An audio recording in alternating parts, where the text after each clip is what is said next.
अच्छा मुर्शद, आपका जो सवाल है, आपका सवाल ये है कि जब सिंपैथेटिक नर्वस सिस्टम की स्टिमुलेशन होती है तो उससे हमारे पास वो ब्लड वेसल्स जो स्केलेटल मसल्स को जा रही होती हैं उनकी वेसोडाइलेशन होती है, और जो दूसरे वेसल्स हैं उनकी क्या होती है, कॉन्स्ट्रिक्शन। ठीक हो गया। अब कोई भी चीज समझने के लिए ना आप सिस्टेमिकली उसको एक सीक्वेंस में लेके चलो। मैंने क्या बताया था कि sympathetic nervous system prepares the body to deal with the emergency situation। कि emergency situation में किस तरह डील करना है, हमारी बॉडी को किस तरह बिहेव करना चाहिए, sympathetic nervous system हमारी बॉडी को उस तरह तैयार करता है। तो इट मीन्स कि वो तमाम टिश्यूज, वो तमाम ऑर्गन्स जो इमरजेंसी सिचुएशन में हमारी हेल्प करेंगे, उन तमाम टिश्यूज को सिंपैथेटिक नर्वस सिस्टम क्या कर देगा, स्टिमुलेट। और वो तमाम ऑर्गन्स, वो तमाम टिश्यूज जिन्होंने इमरजेंसी सिचुएशन को में हमारी हेल्प नहीं करनी, सिंपैथेटिक नर्वस सिस्टम जो है उनको क्या करा देगा, इनहिबिट। फॉर एग्जांपल, अब ये लेट्स सपोज हमारा हार्ट है, एट्रिया हो गए और ये वेंट्रिकल हो गए। लेट्स सपोज हमारा ये हार्ट है और यहाँ पर हमारा क्या होता है, पेस मेकर, एसए नोड, ये वाला एसए नोड हो गया। तो अब लॉजिकली सोचो कि जब हमें इमरजेंसी में होते हैं हम, तो हमारा हार्ट रेट ज्यादा होना चाहिए या हार्ट रेट कम होना चाहिए? तो ऑब्वियसली हमारा हार्ट रेट क्या होना चाहिए, ज्यादा। तो इट मींस हार्ट रेट कौन जनरेट कर रहा है नॉर्मली, ये एसए नोड। तो इट मींस जो सिंपैथेटिक नर्वस सिस्टम है, सिंपैथेटिक नर्वस सिस्टम, वो इसको क्या करेगा, स्टिमुलेट करेगा। वो इस एसए नोड को क्या करेगा, स्टिमुलेट करेगा। तो चूंकि हार्ट जो है ये हमारी हेल्प कर रहा था इमरजेंसी सिचुएशन में, तो इस तरह सिंपैथेटिक नर्वस सिस्टम ने उसको स्टिमुलेट किया।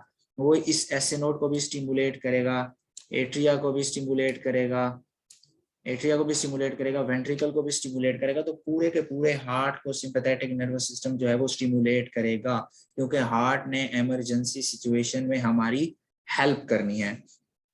इसी तरह लेट्स सपोज ये मैंने जो ड्रा की है हमारी जीआईटी, जीआईटी। तो क्या, अब लॉजिकली सोचो कि जब हम इमरजेंसी सिचुएशन में होते हैं तो क्या जीआईटी हमारी हेल्प करने वाली है? इसको एक सिंपल एग्जांपल से समझ लें कि हम एक रेस्टोरेंट से निकले हैं और रेस्टोरेंट पर जब हम वापस सड़क पे जा रहे थे, रात का टाइम है और एक अचानक से बड़ा एक कुत्ता हमारे पीछे लग गया है। तो क्या आप सोचोगे कि जो हम अभी रेस्टोरेंट में खा कर आए हैं, तो क्या ये उसको डाइजेस्ट करने का सूटेबल टाइम है? नहीं है भाई, क्योंकि अभी हमें सिर्फ उस कुत्ते से भागना है। ये जो हम चिकन पीस खा के आए हैं ये बाद में भी डाइजेस्ट हो सकता है।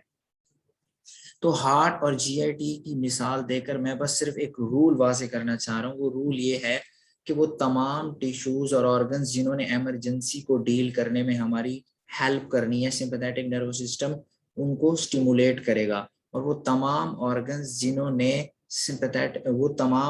जिन्होंने इमरजेंसी में हमारी हेल्प नहीं करनी, उनको इनहिबिट करेगा। ठीक हो गया। और एक नया रूल भी मैंने बताया था कि वो तमाम टिश्यूज जिन्होंने स्टिमुलेट होना है उन पर स्टिमुलेटरी रिसेप्टर्स होंगे, और वो सारे के सारे होंगे अल्फा 1 एक्सेप्ट 3। हार्ट आ जाएगा उसमें, जक्स्टा ग्लोमेरुलर अपरेटस आ जाएगा और एडिपोसाइट्स आ जाएंगे। और वो तमाम टिश्यूज जिन्होंने इनहिबिट होना है तो उन पर रिसेप्टर्स होंगे टाइप 2 इनहिबिटरी वाले। तो और वो होंगे भी कौन से, beta 2 except 3, platelets, pre synaptic nerve terminals and beta cells of pancreas. So इन सारी डिस्कशन के बाद अगर हम एक कोई हमसे ये सवाल पूछता है कि भाई मुझे ये बताओ कि हमारा जो पाइलो इरेक्टर मसल है जो कि हेयर फॉलिकल्स के साथ लगा होता है, उस पर कौन से रिसेप्टर्स होंगे? ठीक है। अब आपको रिसेप्टर रट्टा मारने की जरूरत नहीं है, वो मिनी में ना पूरा एक टेबल दिया हुआ है, तो मैं आपको जरा वो दिखाता हूँ। मिनी का जो टेबल है, ये ये हमारे पास मिनी में टेबल दिया हुआ है एक, चैप्टर नंबर 1 में। तो उसने हर ऑर्गन पे बताए हुए हैं कि उसका एक्शन कौन है, उस पे रिसेप्टर्स कौन कौन से होते हैं। अब ये आपको रट्टा मारने की बिल्कुल जरूरत नहीं है, क्योंकि हम उसको लॉजिकली खुद बना सकते हैं कि यहाँ पर कौन से रिसेप्टर होंगे, हम पता करा सकते हैं। फॉर एग्जाम्पल आपसे एक पूछता है कि मुझे बताओ कि जो हमारे ब्रोंकियल स्मूथ मसल हैं उन पर कौन से एड्रीनर्जिक रिसेप्टर्स प्रेजेंट होंगे। अब आप लॉजिकली यूज करो, लॉजिक यूज करो कि जब हम इमरजेंसी सिचुएशन में होते हैं तो हमें ऑक्सीजन की ज्यादा जरूरत होती है या कम जरूरत होती है। ऑब्वियसली जब हम इमरजेंसी में हैं तो हमें ऑक्सीजन की ज्यादा जरूरत है, और जब हमें ऑक्सीजन की ज्यादा जरूरत है तो हमारे एयर पैसेजेस को डायलेट होना चाहिए या कॉन्स्ट्रिक्ट होना चाहिए। तो ऑब्वियसली उनको डायलेट होना चाहिए। तो जो उनके ब्रोंकियल स्मूथ मसल्स हैं उनको रिलैक्स करना चाहिए या कॉन्ट्रैक्ट करना चाहिए, बिकॉज अगर वो कॉन्ट्रैक्ट करेंगे तो एयरवेज नैरो हो जाएंगे, अगर वो रिलैक्स करेंगे तो एयरवेज डायलेट हो जाएंगे। अब हमने चूंकि एयरवेज डायलेट करने हैं तो इट मींस हमें इन ब्रोंकियल स्मूथ मसल्स को क्या कराना पड़ेगा, रिलैक्स। अगर हमने उनको रिलैक्स कराना है तो वहां पर रिसेप्टर्स इनहिबिटरी होंगे या स्टिमुलेटरी होंगे, इनहिबिटरी होंगे। एंड मैंने क्या बताया था कि all those tissues to be inhibited by sympathetic nervous system have beta 2 adrenergic receptors except 3। वो तीन कौन से थे, pre synaptic nerve terminals, platelets and beta cells of pancreas. अब क्या ब्रोंकियल स्मूथ मसल्स इन तीन में आ रहे हैं, नहीं आ रहे, तो फिर उन पे रिसेप्टर्स कौन से बचे, बीटा 2। तो इसी तरह कोई भी हमें सवाल पूछे कि यार इस टिश्यू पर कौन से रिसेप्टर्स प्रेजेंट होंगे, तो उससे हम बता सकते हैं कि लॉजिकली कि यहाँ पर कौन से रिसेप्टर्स प्रेजेंट होंगे, इस बेसिक रूल को याद करके कि वो तमाम ऑर्गन जिन्होंने हमारी हेल्प करनी है उनको स्टिमुलेट करेगा और उन स्टिमुलेटरी रिसेप्टर्स होंगे, और वो तमाम ऑर्गन्स जिन्होंने हमारी हेल्प नहीं करनी उनको इनहिबिट करेगा और वहां पर इनहिबिटरी रिसेप्टर्स होंगे। ये एक बेसिक रूल अगर आपको समझ आ गया तो अब हम आगे चलते हैं आपकी बात पर। आपने पूछा था कि जो स्केलेटल मसल्स होते हैं हमारे पास, लेट्स सपोज ये एक स्केलेटल मसल मैंने ड्रा किया है, स्केलेटल मसल ड्रा किया है, और ये जो है स्केलेटल मसल को आने वाली हमारी ब्लड वेसल है। ये हमारे पास क्या है, ये इस स्केलेटल मसल को जाने वाला ब्लड है। इसी तरह मैं दो चीजें और ड्रा करता हूँ यहाँ पर।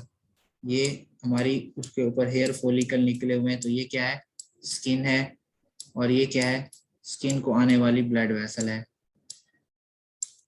इसी तरह ये हमारी क्या है,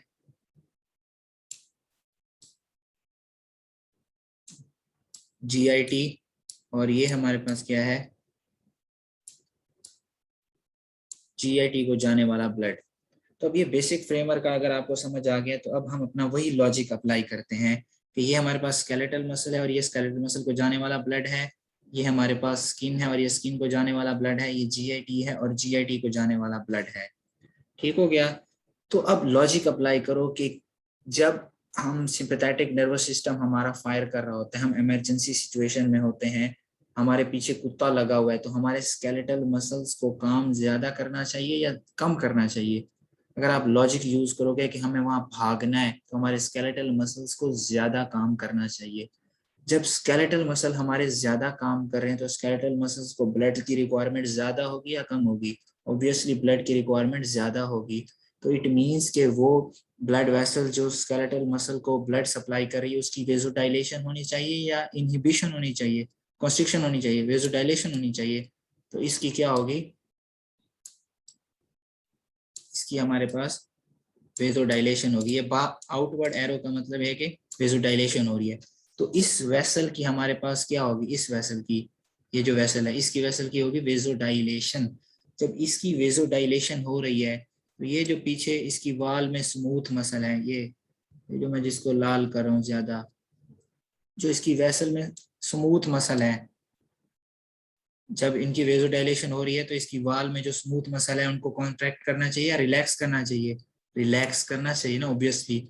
जब वो रिलैक्स करेंगे तो उन पर रिसेप्टर्स इनहिबिटरी होने चाहिए या स्टिमुलेटरी होने चाहिए, इनहिबिटरी होने चाहिए। और फिर वही logic, all those tissues to be inhibited by sympathetic nervous system have beta 2 receptors. तो इट मींस जो स्केलेटल मसल को ब्लड वेसल जा रही है उस पर भी रिसेप्टर्स कौन से होंगे, उस पर रिसेप्टर्स होंगे बीटा 2। अब जब स्केलेटल मसल की तरफ जाने वाला ब्लड ज्यादा हो गया तो ऑब्वियसली हमें दूसरे ऑर्गन से बचाना होगा। अब हमारे पास एक्स्ट्रा ब्लड तो नहीं आ जाएगा, 5 लीटर कैपेसिटी है, 5 लीटर ही हमारा ब्लड है। अब जब स्केलेटल मसल्स को ज्यादा चाहिए, उधर ज्यादा जा रहा है, तो ऑब्वियसली वो टिश्यूज जिनमें अभी जरूरत नहीं है वहां पर हम ब्लड कम कर देंगे, और वो ही ब्लड जो वहां से बचा है वो हम स्केलेटल मसल की तरफ शिफ्ट कर देंगे। वो कौन सा है? स्किन। अब इमरजेंसी में स्किन की तरफ ब्लड ज्यादा जाने की कोई लॉजिक नहीं बनती, तो ये वाली वेसल क्या कर जाएगी? ये वाली वेसल कॉन्स्ट्रिक्ट करेगी। ये इनवर्ड एरो का मतलब ये वेसल क्या कर रही है? ये वेसल क्या कर रही है? कॉन्स्ट्रिक्ट कर रही है। जब ये वेसल कॉन्स्ट्रिक्ट कर रही है तो इट मींस के इस पर जो हमारे पास स्मूथ मसल है वो कॉन्ट्रैक्ट कर रहे हैं या रिलैक्स कर रहे हैं? वो कॉन्ट्रैक्ट करेंगे, और जब वो कॉन्ट्रैक्ट करेंगे तो उन पर रिसेप्टर्स कौन से होंगे? Stimulatory. And all those tissues to be stimulated by sympathetic nervous system have alpha 1 adrenergic receptors। तो इट मीन जो स्किन की ब्लड वेसल्स है उसके स्मूथ मसल पर रिसेप्टर कौन से होंगे? अल्फा 1। इसी तरह जीआईटी, अब हमें पता है कि जीआईटी जो है वो इमरजेंसी में हमारी हेल्प नहीं करने वाली, तो भाई हम जीआईटी की तरफ ब्लड ज्यादा क्यों भेजें? जीआईटी की तरफ ब्लड तो हम तब ज्यादा भेजते हैं जब वहां पे ज्यादा डाइजेशन हो रही हो और वो एब्जॉर्प्शन का प्रोसेस हो रहा हो, तब वहां पर ब्लड की रिक्वायरमेंट ज्यादा होती है, और वो काम है पैरासिम्पैथेटिक नर्वस सिस्टम का। सिंपैथेटिक नर्वस सिस्टम तो वैसे ही जीआईटी को इनहिबिट कर रही है, तो क्या जीआईटी की तरफ जाने वाला ब्लड ज्यादा होना चाहिए या कम होना चाहिए? आप कहोगे कि कम होना चाहिए। अगर वो कम होना चाहिए तो जीआईटी की तरफ जाने वाली वेसल को कॉन्स्ट्रिक्ट करना चाहिए या डायलेट करना चाहिए? ऑब्वियसली उसको क्या करना चाहिए? कॉन्स्ट्रिक्ट। और जब वो कॉन्स्ट्रिक्ट करेगी तो इट मींस उस पर रिसेप्टर्स कौन से होंगे? स्टिमुलेटरी या इनहिबिटरी? उसके स्मूथ मसल पर स्टिमुलेटरी होंगे। And all those tissues to be stimulated by sympathetic nervous system have alpha 1 adrenergic receptors except 3, वो जो मैंने बताए थे। तो अब मेरे ख्याल से आपको ये कंसेप्ट समझ आ गया होगा कि why sympathetic nervous system stimulation causes vasodilation in the skeletal muscles and why it causes vasoconstriction in the skin and the GIT। अब अगर मैं यही रूल अप्लाई करूं और आपको वापस मैं मिनी कैटिज्म पे लेकर जाऊं, तो अब ये देखो, ये हमारे पास ब्लड वेसल है। अब देखो स्किन और स्प्लांकनिक वेसल्स, इसके बारे में वो क्या लिख रहा है कि ये कॉन्ट्रैक्ट करेंगे, जो भी मैंने आपको बताया। जब कॉन्ट्रैक्ट करेंगे तो रिसेप्टर्स कौन से होंगे? अल्फा। अब जो स्केलेटल मसल वेसल्स हैं वो रिलैक्स करेंगी, डायलेट करेंगी, तो उन पर रिसेप्टर्स कौन से होंगे? बीटा। तो कोई रट्टा लगाने की जरूरत नहीं है, यही सिंपल लॉजिक आप यूज करके सारे उसके आंसर कर सकते हो। अगर इसके बाद भी कोई क्यूरी हो तो फिर मुझे आप बता देना।